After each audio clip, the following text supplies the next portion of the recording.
You wake up wet. The tarp leaks. The concrete under your back is cold, cracked, sharp where the rebar shows through. You are nobody. You have a folding knife, half a pack of cigarettes, and a stomach that stopped growling 2 days ago. 600 calories a day. That's a can of something, split across daylight hours. Your hands smell like rust and rain. The city is split. 2 factions, 2 checkpoints, 2 sets of men with rifles who don't know your name and don't need to. Between them sits the gray zone. 4 blocks of cratered asphalt, dead cars, glass, no man's land. Nobody lives here on purpose. You live here because both sides would shoot you for being on theirs. You learn to read a checkpoint the way a dog reads a yard. Boot shuffling means shift change. Cigarette glow means eyes occupied. Silence means trigger discipline. You watch for 3 days before you cross anything. 3 days on 600 calories teaches you patience or kills you. Then the job comes. 6 amoxicillin capsules taped inside your belt. A man on the east side needs them for his kid. A woman on the west side wants sardines. You are the distance between. You are face down on wet asphalt, 200 meters from the eastern checkpoint. A flashlight beam swings across the road, catches the puddle next to your ear. You press your face into grit. You count to 60. Then you crawl, elbows, knees, belt digging into your ribs. The capsules press against your skin. You make the drop. The man hands you a tin of sardines. He doesn't say thank you. He says, "You're the kid who walks." You eat the sardines with your fingers, crouched behind a dumpster. The oil runs down your wrist. It is the richest thing you have ever tasted. Trust is currency here. None.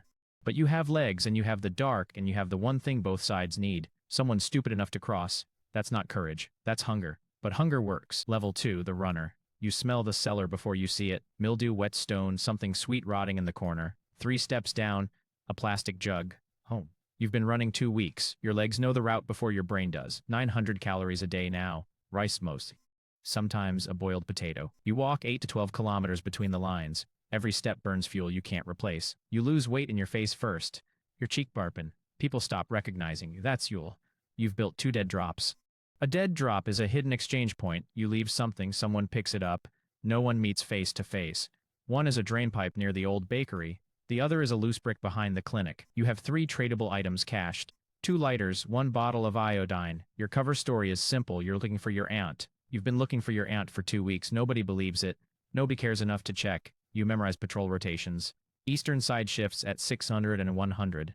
Western side is less disciplined. They rotate between 0500 and 0700. That gap is yours. You vary your every crossing. Predictability kills you. Pattern recognition keeps you alive. These are the same skill, pointed in opposite directions. Then the threat appears. A fighter at the eastern checkpoint. Young, tired, rifle slung low. He's seen you 3 times now. He doesn't raise the barrel. He says his daughter has an ear infection. He asks if you can find antibiotics. You say you'll try. He nods. You walk away. That night in the cellar, your hands shake. You one contact on the west side who can source amoxicillin. You have a fighter on the east side who needs it. You are the wire between them. Both sides now have a reason to let you pass. Both sides now have a reason to watch you closer. You sit in the dark, chewing cold rice, on a life measured in milligrams and meters. Level 3, the fixer. You taste copper. Bit your tongue again. You do that now, crossing checkpoints, jaw clenched so tight your molars ash. Month 2. You have dead drops across 3 sectors. 5 hidden stashes, a pipe, a car trunk, a brick wall, a cull box with no house behind it. Each one memorized by feel. You could find them blindfolded. 1,200 calories a day. Beans, flatbread, the occasional egg. Your body has stopped complaining. It just runs quieter now. You have 2, sometimes 3 regular clients on each side. A medic on the east who needs suture thread. A family on the west who trades canned fuel for powdered milk. A lieutenant who wants cigarettes and information in that order. You give him cigarettes. Information costs more. You've cached a go bag, 72 hours of food, water tabs, a change of socks, a lighter, a tarp, buried under a concrete slab. You also have a pistol, 12 rounds, buried separately. You haven't touched it. The pistol, insurance. Insurance you hope expires unused. Reputation is operational capital now. Your name, the kid who walks, opens checkpoints. Not wide. A crack. Enough to slip through. You learn to read faction politics the way a sailor weather. A commander gets replaced. The wind shifts.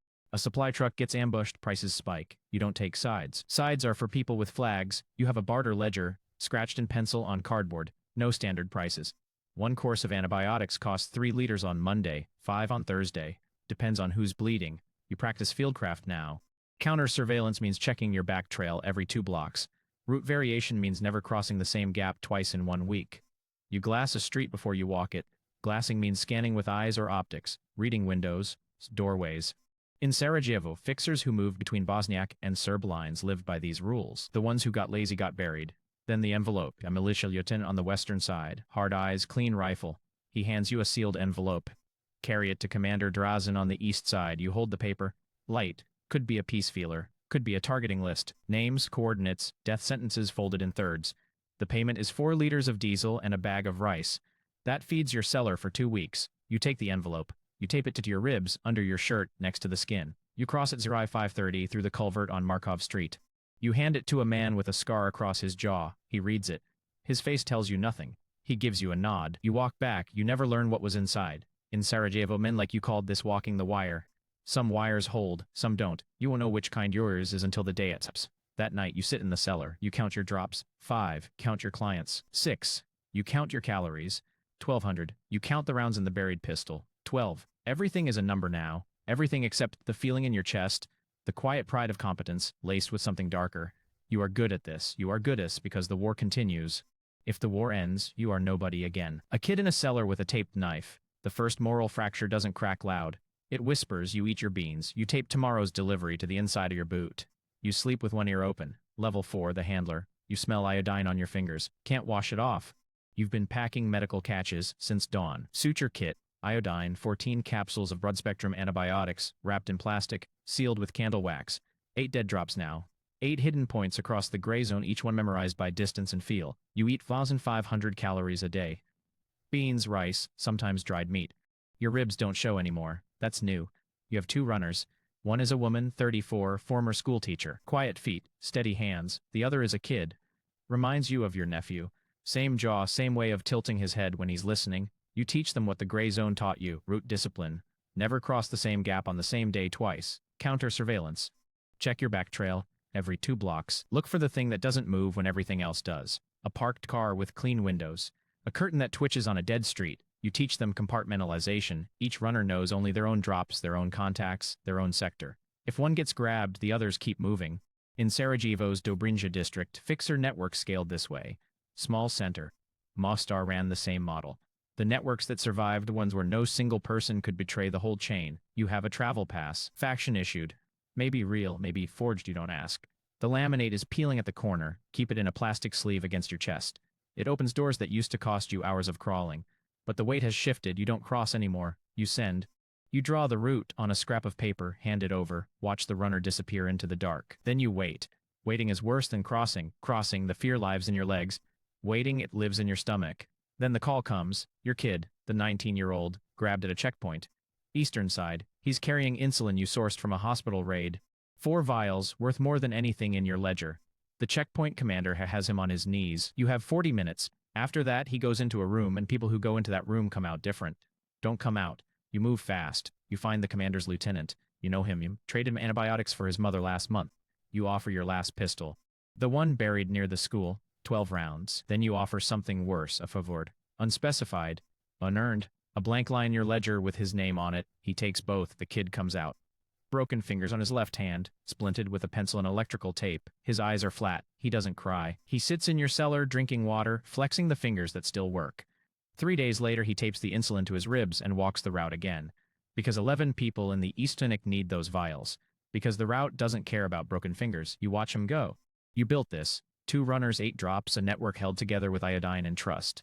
It runs on loyalty you didn't earn. You taught them the routes, the timing, the fieldcraft. You can't teach them how to dodge a random bullet. You can't teach luck. In Mostar, handlers lost runners every week. They sent more. The supply chain demanded it. The guilt compounded like interest in a bank that never closes. You sit in the cellar. You update the barter ledger. You check the caches. You do the math. The math always works. The math doesn't account for a 19-year-old with a broken hand walking into the dark because you asked him to. That's a different ledger. You keep it in your chest behind the travel pass, where the iodine smever fades. Level 5, the broker. You hear the knock before you feel it. 3 hits, heavy, wood flexing against the bolt. Your safe house has reinforced doors. Steel plate behind plywood. 10 people sleep behind those doors. 15 on bad nights. You eat 2,000 calories a day now. Beans, rice, canned meat, a spoonful of honey when the ledger balances. Your body has forgotten what hunger feels like. Your mind hasn't. You run a node, not a camp. A clearinghouse. Goods move through you, antibiotics, ammunition, fuel, information. Your barter ledger tracks 30 active accounts. Scratch and pencil on salvage notebook paper. 1 course of amoxicillin equals 8 liters of diesel. 1 box of 9mm equals 12 cans of meat. In Argentina's 2001 collapse, they called these truec clubs. Neighborhood networks that replace the peso when the banks lock their doors. Same math. Different rubble. You have 3 catches across the gray zone. 2 pistols, 1 shotgun, 80 rounds total. Not enough to fight. Enough to make fighting you expensive. The problem with a fixed location is the fix. Everyone knows where you sleep. Mobility kept you alive as a runner. Now the safe house keeps you fed, and the address keeps you targeted. You check the door bolts twice every night, you post a watch, you sleep in your boots. Then 3 a.m. Eastern Side fighters. 4 of them. Rifles up. They know you moved medical supplies west last week. Gauze, antibiotics, surgical thread. They want to know why you're feeding the enemy. You have 90 seconds, maybe less. You pull the barter ledger from under the floorboard. You open it on the table, next to a candle stub. You trace the chain with your finger. The Western Clinic received the supplies. The Western treated 3 Eastern Side prisoners, shrapnel removal, infected wounds, 1 amputation. You show the names. You show the dates. The math connects. One reads it twice. They lower the rifles. They leave. You sit in the dark. The candle gutters out. You realize your survival depends on accounting, on pencil marks in a water-stained notebook. In Buenos Aires, the Trueque ledgers outlasted the government that failed them. Yours might outlast you. You manage freelancers who skim. You watch for faction informants in your own network. You fired a runner last week. 2 cans of penicillin disappeared between drop and delivery. Trust is inventory. Shrinkage kills you slower than a bullet, but just as dead. Every knot on the door could be a client, a raid, or a lieutenant who decided you know too much. You traded the terror of the field for the insomnia of ownership. The field only asked your legs. The safe house asks everything else. Level 6, the intermediary, you hear static. The shortwave crackles on the shelf, salvage from a bombed-out police station. You press the dial with 2 fingers. Your nails are cracked. Your knuckles are scarred. You eat 200 calories a day. Enough to think clearly. Enough to sit in a chair and destroy someone's life with a single word. No. You are the gate now. 23 people work your network. Runners, couriers, watchers, 2 radio operators. Both factions have granted you informal neutral status. An unwritten ceasefire around your operations. In Bosnia, UNPROFOR, the UN Protection Force, held neutral corridors the same way. Blue helmets, white vehicles, the illusion of impartiality. They lost legitimacy the day Srebrenica fell. You hold yours with a ledger and a reputation, thinner armor. But you don't answer to a security council 6,000 kilometers away. You answer to the corridor. Commanders come to you now, not the other way around. A Western captain sits in your room, hat in his hands, asking permission to move fuel through Sector 2. You check the route. You check the timing. You check who else is moving that night. You approve or deny. The power tastes like nothing. It weighs like wet concrete. You have a council seat in the civilian settlement, 40 families. You sit at a table made a door laid across cinder blocks. They ask about water, about medicine, about when the shelling will stop. You know to the first 2. The third you bury. Gatekeeping information is the real job now. You know things both sides would kill for. Troop positions supply weaknesses, which commander's daughter is sick, which lieutenant is skimming ammunition. You decide what to pass and what to bury. Every piece of intelligence is a grenade. Hand it over, it explodes somewhere you can't see. Hold it, it rusts in your chest. Then the request. Both sides want a prisoner exchange. 4 men. 2 held east, 2 held west. A Western commander contacts you by radio. An Eastern commander sends a runner. Neither trusts the other, they both trust you, not your character, your incentive. You need them both breathing to keep the corridor open. Trust built on mutual dependency. The most honest kind. You set the exchange. Bombed out school sector 306 center. You arrive at 0540. The hallway, chalk, dust, mold rain through a missing roof. You stand in the middle. No weapon. Your hands are visible. That's the point. A fixer with a gun is a combatant. A fixer with empty hands is infrastructure. They arrive from opposite ends. 4 prisoners walk, slow, blinking thin. One of them is a kid, maybe 15. His wrists are raw. He doesn't look at anyone. He stares at the floor at a faded multiplication table someone painted there years ago. He walks past you. You sweat, urine, something chemical. He doesn't look up. The exchange takes 11 minutes. No one speaks. The commanders nod at you. Not thanks. Acknowledgement. The way you nod at a bridge you crossed. You walk home through the gray zone. A mother is waiting at your door. She needs passage to the eastern side. Her son is sick. You know there is compromised. A new sniper position reported last night. You tell her no. She grabs your sleeve. You say no again. She leaves. You don't know her name. You will not learn whether her son survives. That's the quiet violence of this chair. Every refusal is a door you close on a hallway you'll never walk down. You sit with the radio. Static hisses. You are the closest thing this war has to an institution.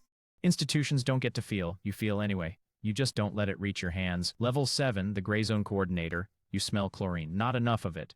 A bucket half full, standing in a bombed-out pharmacy. That's your cholera response. For an eastern district of 200 people, you manage a 5 kilometers corridor, 31 operatives, 12 fighters on rotating escort. Cached supplies for 60 days. You eat when you remember. You sleep in segments 90 minutes between radio checks. A winter offensive hits the main route. Artillery then infantry. Your corridor collapses to a 400-meter gap between two shelling patterns. Runners still cross. They cross during active fire because the supply chain doesn't pause for explosions. In Leningrad, the road of life ran trucks across a frozen lake while German shells cracked the ice.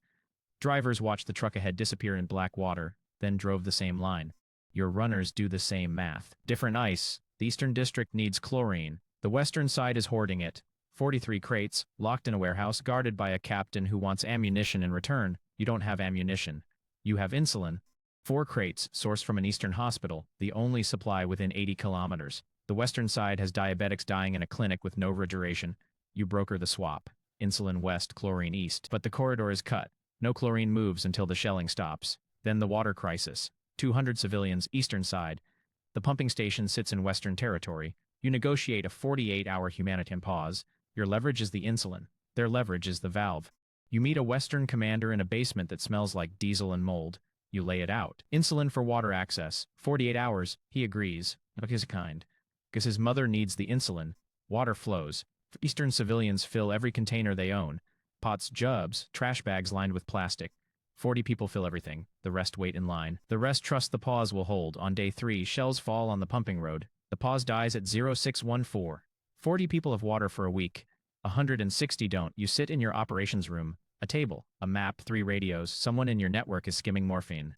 6 vials missing from the last medical shipment. You have 11 runners who touched that crate. You don't have time to investigate. You have a cholera line forming outside the Eastern Clinic and 200 chlorine tablets left. The math doesn't work. 11 sick tablets, each 44 tablets. That leaves 156 for prevention. You need 400. You always need more than exists. The hardest part isn't the shelling. The hardest part is the legitimate need you cannot meet. A mother holds a jerry can. Empty. She filled nothing. She was number 41. You carry that number. The rest. You carry it in a place that doesn't show on the body, that doesn't heal with antibiotics or sleep. In Leningrad, they kept ledgers of the ice road. Trucks delivered, trucks lost. The clerks who wrote those numbers went home and didn't speak for days. You understand those clerks now. Level 8, the system builder. You smell pencil graphite. Your fingers are gray with it. You've been writing protocols since before dawn. A candle stub, a salvaged notebook, a straight edge made from a ruler snapped in half. You write in block letters, small, precise. Every line is an instruction someone will follow without knowing your name. Year 4. You eat when the system eats. You've built something no one can see. A codified trade protocol used across 3 settlements. Standardized barter rates, scratched into laminated cards and distributed node. 1 round of 9mm equals 2 days of antibiotics equals 5 kilograms of grain. In Venezuela, informal fixers in Caracas built parallel supply chains that outperformed the state. They moved insulin through barbershops and cooking oil through church basements. They had trucks. The fixers had trust. Trust moved faster. Your courier network runs redundant routes. Redundancy means if one path dies, 2 others carry the load. You have dead drops spanning 20 kilometers. Verification codes change every 72. A runner arrives at a drop, checks the mark on the left side of the pipe. If the mark is chalk, the drop is live. If it's charcoal, abort. Simple. Repeatable. Invisible. You've trained successors in each sector. 3 people who can run their corridors without you. That's the design. If you die tomorrow, the network breathes. The loneliness of this work is specific. You don't carry a rifle. You don't under fire. You sit in a room and draw lines between boxes on paper. Nobody tells stories about the person who designed the schedule. In the settlements, runners are heroes. Brokers are feared. You are neither. You are the reason the medicine arrives on Tuesday instead of Thursday. The reason the barter rate doesn't collapse when a shipment gets hijacked. The reason a runner in sector knows to abort when she sees charcoal instead of chalk. Nobody thanks infrastructure. They thank the hand that gives them the pill. Your hand is 3 transfers removed. You create standardized exchange rates in a world without currency. The fieldcraft of trust-based accounting.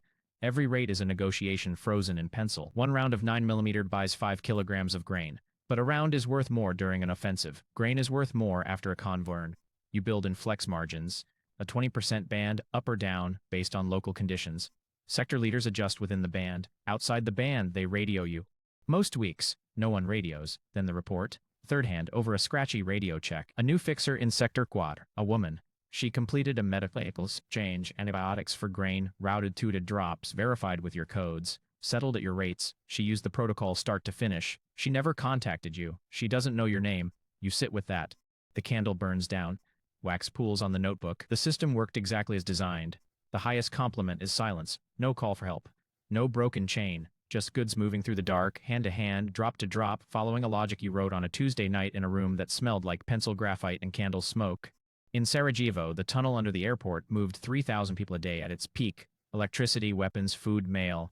Most of the people who crawled through it never knew who dug it. The engineers went home after Dayton. Some drove taxis. Some drank. The tunnel is a museum now. A sign on the wall. No one visits in winter. You close the notebook. You blow out the candle. Your greatest success looks like nothing happened. You're making peace with that. Slowly, the way a river makes peace with stone, not by accepting it, by wearing a channel so deep that the water forgets it was ever blocked. Level 9, the neutral authority. You smell canned warming on a dented pot lid. The stove is a car wheel packed with coals. Your safe house has a table now, a real table. Oak, dragged from a collapsed school. Scratched, stained, but level. 400 people live inside your corridor. 15 kilometers of gray zone. A micro-state from handshakes, barter ledgers, and the mutual agreement that killing you costs more than tolerating you. You eat what the corridor eats. Beans, tinned protein. You have a council of 8 sector leaders. A functioning clinic with 1 nurse and half a pharmacy. A water point that runs 4 hours a day. 40 armed personnel. Strategic reserves for 90 days. In Cold War Berlin, the gray markets between East and West became quasi-governmental. Black market currency exchanges set the real exchange rate. Back-channel fixers arranged defections, smuggled manuscripts, moved medicine. The wall was concrete. The actual border was human. You run the same math, different century. Your wall is artillery. Your border is you. Balancing constituencies is the daily grind. Fighters want ammunition priority. Families want food and medicine. Traders want route security. You sit at the oak table, morning after morning, parceling out things that don't exist in sufficient quantity. 14 kilograms of rice phoenix for a week. The same 10 kilograms buys 20 rounds of 7.62 from a freelance arms dealer in Sector 3. The fighters need the rounds. The clinic needs the rice. You split it. 7 and 7. Nobody is happy. Nobody dies. That's governance now. The art of partial disappointment. You are valuable enough to kill. That's new. 2 assassination attempts in 6 months. The first was a knife, poorly aimed out the water point. A kid paid 2 cans of fuel to do it. You don't know who paid the kid. The second was a sniper round that hit the door frame 6 inches from your ear. The wood splinter is still in your neck. You didn't have it removed. No time. You wear it like a receipt. Your daughter is 7. She lives inside the corridor. She sleeps in a room behind the radio station. She counts in ammunition calibers. She 9mm is small, 7.62 is medium, 12 gauge is loud. She learned this the way other children learn colors. Red, blue, green. She draws pictures of the checkpoint. Stick figures with rifles. A tall figure in the middle with no weapon. That's you. She labels it in crayon, Papa. Then the day, both factions send envoys. Same morning. The Eastern envoy sits at your table at noon. He wants Western medical shipments restricted. The Western envoy arrives at 2. She wants Eastern transfers embargoed. If you comply with either, the collapses, the chain breaks. 400 people lose the only neutral supply line within 60 kilometers. You invite both to dinner in 100 hours. Canned meat, boiled grain, powdered coffee. They sit across from each other. The table is oak. The silence is lead. You open the barter ledger. You trace the lines with your finger. Western fuel keeps the Eastern generator running. The Eastern generator powers the water pump. The water pump serves both sides. Eastern antibiotics keep the Western clinic open. The Western clinic treats fighters from factions. You show every link. 4 hours. You talk until your voice cracks. You refill the coffee twice. They leave without agreeing, but they leave without demanding. The corridor stays a month. A month is a lifetime here. You walk back to the radio station. It's past curfew. Your daughter's birth today. She turned 7. A neighbor gave her a candle stub. She blew it out without you. Someone tells you later what she said. She said she doesn't look like when you're not tired. You stand in the hallway. You press your hand against the wall. The plaster is cold. You hold something together that was never meant to exist. A nation in the seams. 400 lives pressing on a structure built from pencil marks and promises. Your daughter's candle is a puddle of wax on a tin plate. You touch it. Still warm. You sit on a cinder block wall. Checkpoint 7. The same checkpoint where you lay face down on wet asphalt counting to 68 years ago. Your knees ache. Your left ear rings, permanent, from the shelling in year 3. Your lungs rattle when the air is cold. Shrapnel sits in your hip. 2 fragments too deep to remove. Your body is a ledger. 15,000 kilometers gray zone crossings written in cartilage, scar tissue, malnutrition lines across your fingernails that never grew out right. The successor network without you. 3 written protocol archives hidden in 3 locations. A laminated barter card in every runner's pocket. Verification codes changing every 72 hours. Your name means safe passage to people who will never see your face. In Sarajevo, the fixers who survived the siege were forgotten within 5 years of Dayton. They drove taxis. They stared at walls. The city rebuilt around them like skin over shrapnel. You understand that now. A young woman approaches, maybe 20, plastic bag in her hand. Something tradable inside. She asks if it's safe to cross. You tell her the patrol rotation. The stretch with no cover. The signal to abort, 2 short flashes. She nods. She walks in the dark. You don't follow. Your knees won't take it. You wait. 1 hour. 2. A flashlight blinks 3 times from the other side. She made it. You go home. Somewhere right now, a kid sits against a cold wall. The wall is concrete. The concrete is stained. A taped-up kitchen knife is in their lap. They have half a pack of cigarettes, 600 calories, and no name anyone remembers. Day 4 is ending. They don't know what the gray zone will cost them. They don't know about the ledgers, the broken fingers, the birthday candles blown out alone. They only know the dark on the other side of the checkpoint. In Sarajevo, in Aleppo, in Mariupol, there is always someone standing in the seam deciding to walk. The corridor doesn't care who built it. It only asks who's willing to cross. They're about to stand up.